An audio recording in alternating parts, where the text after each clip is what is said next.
Polisi kembali menangkap 6 tersangka dalam kasus main hakim sendiri yang berujung pada tewasnya bos rental asal Jakarta di Pati, Jawa Tengah.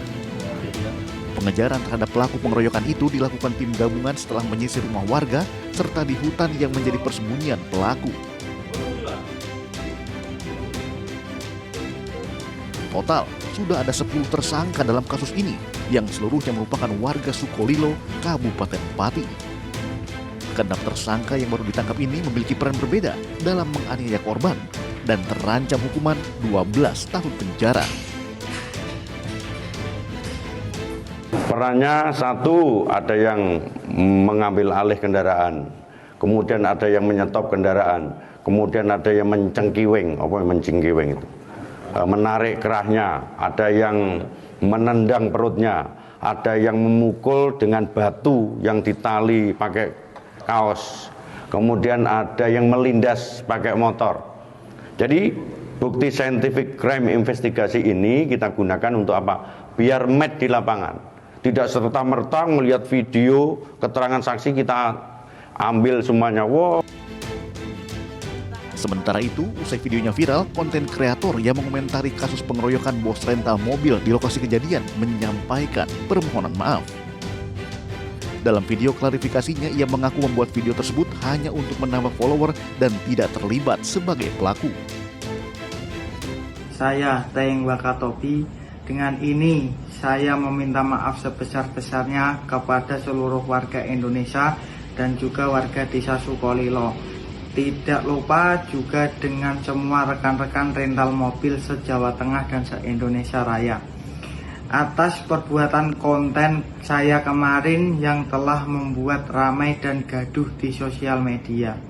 Saya membuat konten hanya untuk viewer dan uploadan TikTok saya. Kita kasih paham buat orang yang kurang paham. Sebelumnya, video seorang kreator konten asal Pati, Jawa Tengah dengan akun media sosial @teyeng_wakatobi viral di media sosial. Pria berjuluk Gigi Racing ini diduga terlibat penganiayaan terhadap bos rental asal Jakarta yang tewas saat hendak mengambil mobilnya karena turut menyampaikan komentar dengan nada ancaman di videonya. Ya, pemirsa, apa yang terjadi di Sukolilo membawa keresahan bagi pengusaha rental mobil dimanapun. Kita akan bahas bersama dengan Buser Rencar Nasional, foundernya yaitu Mas Arief Isnadi. Terima kasih sudah bergabung bersama kami, Mas Arief. Terima kasih. Ya. Mas Arief, kami dengar ada kekhawatiran sungguh setelah peristiwa Sukolilo dan kami dengar bahwa catatannya ini bukan pertama kali terjadi, betul? Ya, memang ini sudah kesekian kali terjadi. Kalau di relawan Buser Rencar Nasional tuh hampir setiap bulan ada kasus-kasus seperti itu. Karena anggota kita kan ada 2.000 seluruh Indonesia. Dan kasusnya ini daerahnya sporadis, di semua ada, di semua daerah. Sporadis maksud Anda bahwa Sukolilo bukanlah TKP satu-satunya yang mana peristiwa itu menjadi keresahan para pengusaha mobil rental? Betul, bukan hanya Sukolilo. Kita sudah petakan tuh lokasi-lokasi mana yang kira-kira berbahaya. Kita bilangnya red zone. Red zone? Red zone. Oke, bisa kita tampilkan tidak red zone yang dimaksud? Kami mendengar bahwa red zone ini adalah wilayah-wilayah yang disebutkan menjadi khawatiran sendiri bagi pemilik mobil rental ya? Oke, Anda bisa jelaskan kepada kami apa yang ada di layar kaca kami? Ya, jadi red zone itu kita buat berdasarkan dari kasus.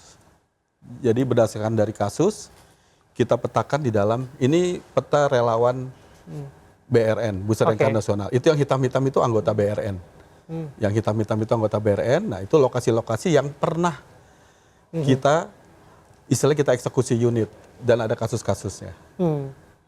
Oke, jadi kalau bisa dilihat bahwa ini bukan hanya di Pulau Jawa ya, ini Pulau Jawa ya? Ya, itu Pulau Jawa, ada juga beberapa kota yang memang banyak. Yang hitam-hitam itu relawan BRN berada. Oke, apa alasan Anda atau dasar Anda untuk menjadikan wilayah-wilayah tersebut menjadi red zone? Ini yang ditanda merah ini red zone berarti ya? Betul, betul. Nah, jadi gini, kita tuh kerjasama dengan salah satu perusahaan provider GPS. Kalau mobil kita masuk ke daerah red zone, ada notifikasinya ke kita.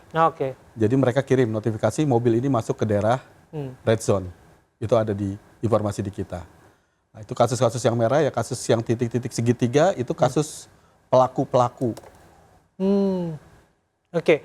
Dari sinilah kita mengenal istilah-istilah liar. Ada yang disebut kampung bandit, ada istilah kampung begal, ada istilah kampung penadah dan lain sebagainya. Iya, betul. Kalau di rental, kita di usaha rental kita udah hafal. Lokasi-lokasi mana yang bisa kita jadikan atensi, yang agak hati-hati untuk di lokasi tersebut. Nah, yang Anda dapat informasi, bagaimana kemudian membuat lokasi tersebut menjadi tempat yang dirasa, dalam tanda kutip ya, aman bagi para pelaku untuk melakukan penadahan mobil-mobil rental? Jadi gini, karena banyak sekali di sana di backup atau dilindungi oleh tokoh-tokoh tertentu, oleh ya mungkin ada dari penegak hukum, kita juga kurang tahu ya, tapi Oknum dari oknum, Nah, itu harus dari dibuktikan oknum, tentu betul. saja. Ya itu harus dibuktikan. Jadi kalau kita sih sudah banyak sih kasus yang melibatkan oknum-oknum penegak hukum, di kita sudah ada beberapa. Karena kami di Bursa Rencar Nasional itu tidak pernah melihat mobil ini dipegang oleh siapa, mobil ini ada di mana, dan kapan, pasti akan tetap kita eksekusi unitnya kalau memang itu mobil rental relawan BRN. Dan termasuk kalau yang terjadi kemudian Anda lihat di Sukolilo beberapa waktu yang lalu, ini kan sungguh-sungguh tragis. Betul, ya. Korban meninggal dunia, bahkan ada korban yang terluka. Kami dengar juga relawan Anda memberikan perhatian termasuk mengevakuasi para korban ya ke Jakarta. Ya, pada saat kami jemput itu di rumah sakit, karena sekalian kita waktu itu membawa donasi. Oke. Kita membawa donasi dari semua teman-teman rental mobil seluruh Indonesia, membawa donasi, kita berikan kepada keluarga korban dan kepada korban-korban yang selamat. Oke. Dari keterangan yang diceritakan kepada Anda, para korban selamat ini, tentu saja itu menjadi tragedi yang sulit untuk dilupakan. Karena rekan mereka yang meninggal di depan mata mereka. Bisa Anda ceritakan kepada kami? Waktu kami jemput itu kami tidak bisa menanyakan terlalu banyak. Karena masih ada trauma. Karena mereka trauma, dan ada satu yang agak sehat itu kita tanya, mereka nggak ingat kejadiannya. Tidak ingat? Mereka nggak ingat kejadian itu. Dia sampaikan waktu relawan kita tanya, mereka nggak ingat sama sekali. Yang dia ingat toto dia ada di rumah sakit. Ya, tentu saja ini menjadi mimpi buruk bagi siapapun yang punya bisnis rental mobil, kemudian juga milik mobil rental yang kemudian mobilnya disewakan, ternyata pada prakteknya dibawa ke tempat-tempat yang tidak diinginkan. Ya. Ada tidak sih antisipasinya sebetulnya hal ini? Bahwa jangan sampai masuk kepada zona merah yang disebutkan tadi. Kemudian kalau kita kan lihat mobil sekarang kan sudah bisa di tracking pakai GPS. Betul. Jadi sebenarnya gini, masalah zona merah atau bukan itu kan karena memang kita kasih zona merah karena kejadiannya pas di sana. Pernah kita eksekusi unit di sana. Tapi sebenarnya di awalnya di BRN itu kita lebih mementingkan edukasinya dulu. Bagaimana penerimaan calon penyewa yang baik dan benar. Awalnya di situ. BRN itu tugas pertama kita ini ada namanya, kalau di TNI ada Sabta Marga, di kita ada Sabta Cita namanya. Nomor 1 itu edukasi, nomor 2 baru bantuan eksekusi. Jadi yang kita tegaskan dulu adalah edukasinya. Bagaimana melepas unit, bagaimana menerima order, bagaimana menerima pemilihan calon customer. Seperti itu. Oke. Dan kita juga menghadirkan ya sesungguhnya keterangan dari pihak kepolisian yang disebutkan bahwa kasus ini tentu saja sudah sempat dilaporkan kepada aparat kepolisian untuk menjadi perhatian beberapa waktu lalu sebelum peristiwa itu terjadi, dan upaya pencarian terhadap pelaku dilakukan. Kita dengar apa yang disampaikan oleh aparat polisi. Di mana pada tanggal 10 Juni tahun 2024 Polres Metro Jakarta Timur telah mengirimkan 4 anggotanya unit Ranmor untuk berkoordinasi dengan Polres Pati. Kami telah melakukan koordinasi dengan Kasat Serse untuk menangani secara bersama-sama terkait dengan kasus yang menimpa korban atas nama B tersebut. Jadi Polres Pati menangani terkait kasus yang terjadi di wilayah hukum Pati, dan Polres Metro Jakarta Timur menangani kasus yang terjadi di wilayah hukum Polres Metro Jakarta Timur. Dalam hal ini yang dilaporkan kepada kita adalah kasus penggelapan mobil, melanggar pasal 37. Ya, nanti saya akan tanya, sampai pada akhirnya ada keputusan dari pemilik rental mobil yang memutuskan untuk kemudian menjemput mobilnya sendiri.